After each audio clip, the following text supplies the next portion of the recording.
गौर से इस बात को समझे कि दुनिया 4 मेजर शिफ्ट्स के थ्रू गुजरी है, ट्रांसफॉर्मेशंस के थ्रू गुजरी है। अगर हम पॉलिटिक्स के हिसाब से देखें, पहले ट्राइबल सिस्टम, उसके बाद जागीरदारी सिस्टम, उसके बाद नेशन स्टेट्स, और अब एक ग्लोबल विलेज बनने की मुहिम चल रही है इन वन वे और another way because of the technological advancements. और इसमें पावर शिफ्टिंग डायनामिक्स बहुत ज़्यादा इंपॉर्टेंट है, जिसको समझना हमारे लिए बहुत ही ज़रूरी है।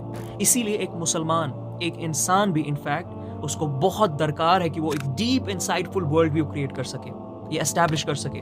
कुरान इनफैक्ट एनकरेज करता है सूरह हश्र में इंसान हिस्टोरिकल इवेंट्स को और ग्लोबल अफेयर्स को समझे, क्योंकि पता है कि जो इंसान पास्ट को समझ पाता है वही इंसान फ्यूचर में और प्रेजेंट में वाइज डिसीजंस ले सकता है। इसीलिए हमारे कोर्स में बड़ी डीप लेवल पे एनालिसिस होती है ग्लोबल जियोपॉलिटिक्स पे, जिसमें हम वर्ल्ड पावर्स को समझते हैं, इकोनॉमिक सिस्टम्स को जानने की कोशिश करते हैं, पॉलिसी मेकिंग जो स्ट्रक्चर्स है उनको पहचानने की कोशिश करते हैं, और फिर उसको सीरत नबी सल्लल्लाहु अलैहि वसल्लम की वाक़यात के साथ कंपेयर करते हैं और जानते हैं कि नबी करीम सल्लल्लाहु अलैहि वसल्लम ने किस तरह से डिप्लोमेटिक रिलेशनशिप्स नेविगेट की, ट्रीटीज, इकोनॉमिक पॉलिसीज और सोसाइटल ट्रांसफॉर्मेशंस क्रिएट की। तो ये बेइंतहा इंपॉर्टेंट है कि लीडरशिप स्ट्रेटजीज एक मुसलमान बचपन से ही सीखे, क्राइसिस मैनेजमेंट पे ट्रेन हो, डिसीजन मेकिंग फ्रेमवर्क्स उसको पता हो, ताकि आगे जाके जब वो ताकत पकड़े तो वो सही डिसीजंस ले सके। तो this is how important it is. बिना ट्रेनिंग के ये पॉसिबल नहीं हो सकता है।